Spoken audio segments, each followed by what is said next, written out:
What is going on, guys? It is WrestleMania here back with some more news. Damn, it's been a tough weekend. Join us now as we look at the wildest news stories and rumors you need to know, including the real reason Cody Rhodes won the WWE Undisputed Championship. Brock Lesnar's been cleared by WWE. WWE gives up on a star. Worrying news for Braun Breaker. A WWE star needs surgery. Triple H shuts down chant. Real reason Cody Rhodes won the WWE title. Cody Rhodes won the WWE Undisputed Championship at SummerSlam. Now, our top story today takes a look at the fallout to 2025 SummerSlam. As we look at the real reason why Cody Rhodes won the WWE title for the second time in his career, fans firmly expected surprises, twists, and turns during the John Cena versus Cody Rhodes match. And to everyone's surprise, the only surprise came following the match with the shocking return of Brock Lesnar. WWE evidently wanted the match to end in a clean manner, and they in essence took the opposite approach to how they booked the atrociously received WrestleMania 41 match. The match has received universal acclaim by fans, and even Dave Meltzer has labeled it as one of the greatest WWE matches in quite some time. So surely this is going to be a 5-star, right? If the match relied on a heel turn or a shocking twist, then both men wouldn't have been able to get out of that second gear, and allowing the two to work a full match without any hijinks allowed Cena to let loose and well wrestle. I mean, Cena was wrestling like he was trying to impress OVW trainee. But in relation to the primary reason why WWE put the title on Rhodes once again, it was to further Rhodes as the undisputed face of the company. According to Corey Hayes on X, the idea was that Rhodes would chase the title following WrestleMania 41, and this would cement him as one of, if not the greatest babyface in WWE history. This was the main aim of the Rhodes story arc over the past few months, and it definitely paid off with a classic matchup and the passing of the torch style moment. In fact, the MetLife Stadium also had another passing of the torch moment, that between The Rock and John Cena. As some fans expected Rhodes to turn to the dark side, but this would have been totally nonsensical.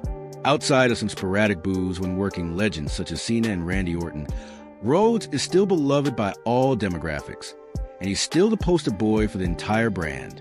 Additionally, Cena no longer needed the WWE title. Cena is now set to feud with a returning Lesnar, and the WWE title isn't needed for that particular program.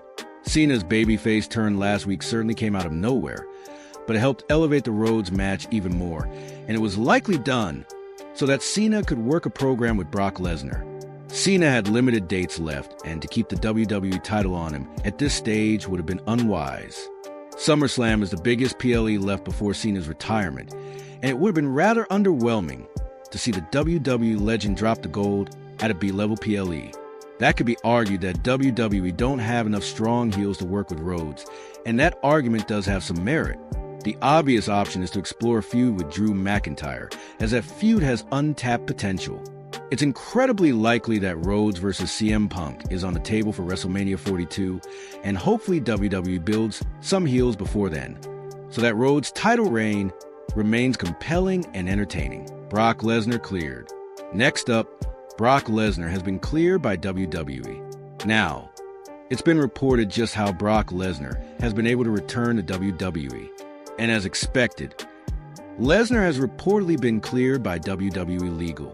Lesnar being cleared by WWE's legal team was always the barrier preventing Lesnar from returning. But according to a new report from the Wrestling Observer Radio, Lesnar was cleared 4 weeks ago. 4 weeks ago, WWE Legal cleared him, Brock Lesnar. As far as why, I don't know, and that is something to speculate on, but there's a lot of stuff. Obviously, everything relates to the Janelle Grant lawsuit, and WWE Legal is either confident that their thing goes to arbitration, and Lesnar's not a factor at that point, or they're close to settlement, and at that point Lesnar's not a factor, or somebody just had a change of mind, and I don't know which one of those it is. Now, additionally, it was reported that WWE scrapped the post-press conference because they didn't want reporters asking about Lesnar. I do know everyone figured this out, but I can tell you also factually that the reason that they didn't do the press conference was because of this angle. It was clear that Lesnar's return had been planned for some time, as WWE had merchandise ready to drop immediately upon his return. It was widely reported and subsequently confirmed by Triple H that John Cena requested to work with Lesnar on his retirement tour, and it was likely that WWE were just waiting for the legal clearance to begin the build to their program. WWE went to extreme lengths to keep the return top secret, and PW Insider claims that Lesnar was flown in under cover of darkness and hidden all day. And to WWE's credit, the return didn't leak online, which no doubt delighted Triple H. Next up, WWE. WWE gives up on a star. One of the biggest surprises at SummerSlam 2025 was that Jade Cargill actually lost. Cargill was seemingly destined to win the women's title, but in a 7-minute match, Tiffany Stratton shockingly retained. But it's now surfaced in a new report by the Wrestling Observer that at one stage WWE saw Cargill as one of the top stars of the future on the level of Rhea Ripley. I remember having some messaging with some very high up in WWE and talking about the top people in the future. Okay, and then one of the names that was on the internal list was Jade. And from the day Jade came in, Jade was not brought in to be a 50-50 wrestler. Jade was not brought in to be a mid-card wrestler. You could see the way she was brought in to be a superstar. And when it was told the women's future of the company, it was Jade Cargill and Rhea Ripley. But in a surprising twist, WWE no longer sees Cargill at the same level as Rhea Ripley. And although they initially saw her as a new version of the Ultimate Warrior, this stance has now changed. I don't think anyone is talking about her in the same light as Rhea Ripley today. When I saw that finish, because I think most people expected her to win, and I did too. So what if she didn't win? It's not a big deal. But when I saw the way they did the finish, it's like, okay, they don't see her as the Ultimate Warrior anymore. Put it that way. And they did it first. A card still needs major development when it comes to her in-ring work. And WWE probably made the right call by booking a SummerSlam match to be short in duration. Next up, a worrying Braun Breaker update. Worrying update about Braun Breaker. And there's been concern that Braun Breaker is seriously hurt. This concern comes from Breaker limping to the back following his match at SummerSlam and Breaker being seen backstage wearing support on his knee. Fightful Selective offered an update on Breaker's condition, and they state that Breaker could put weight on his knee and was seen when he was present during the Seth Rollins cash-in. He could walk on it, but it's not like he ran or anything like that or got involved in that finish. I just haven't heard, but I'm sure it was a legitimate injury, unlike the Seth Rollins injury, which was not a legit injury. Obviously, a Fitful would then add details from a fan encounter with Breaker. And according to Fan, Breaking needed a chair at the SummerSlam meet and greet. I had a photo op with him earlier today, came in about an hour late, and was limping into the area. They gave him a chair to sit throughout the session. Also, the person that accompanied him from WWE was telling the workers to speed through the photos upon arrival. Really cool guy. I thanked him for showing up because he definitely didn't have to and wished him a speedy recovery. Knees seemed a bit swollen.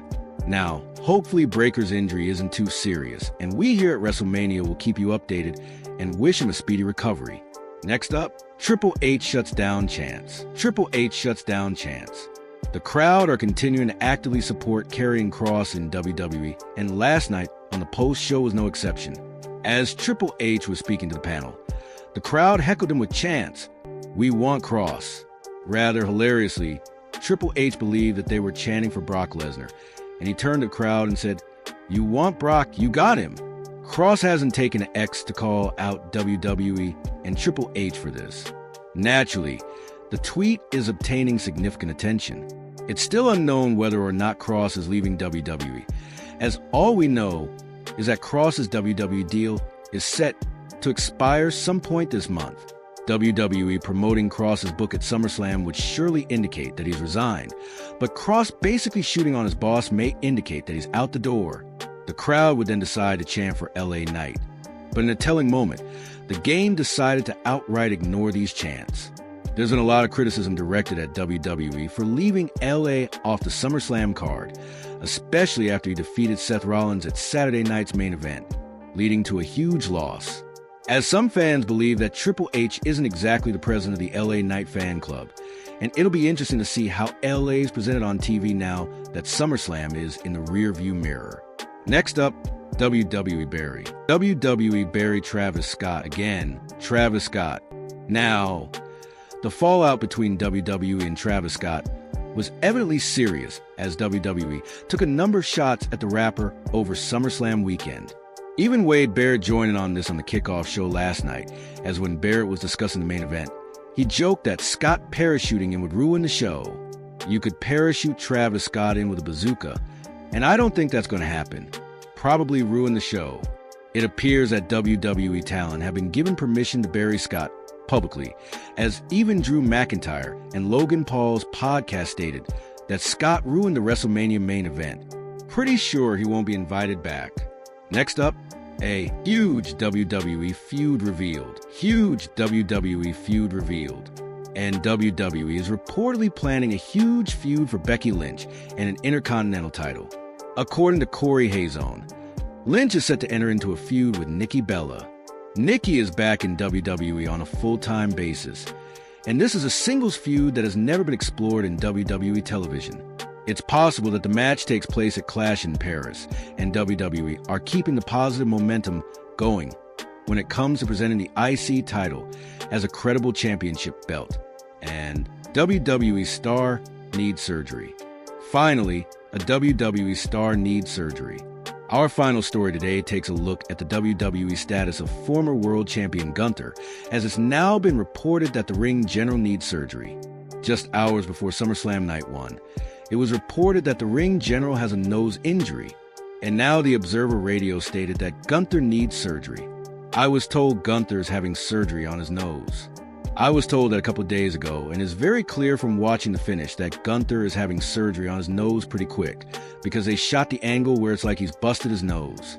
We here at WrestleMania wish Gunther a speedy recovery, and we certainly look forward to his in-ring return and what's next for the ring general.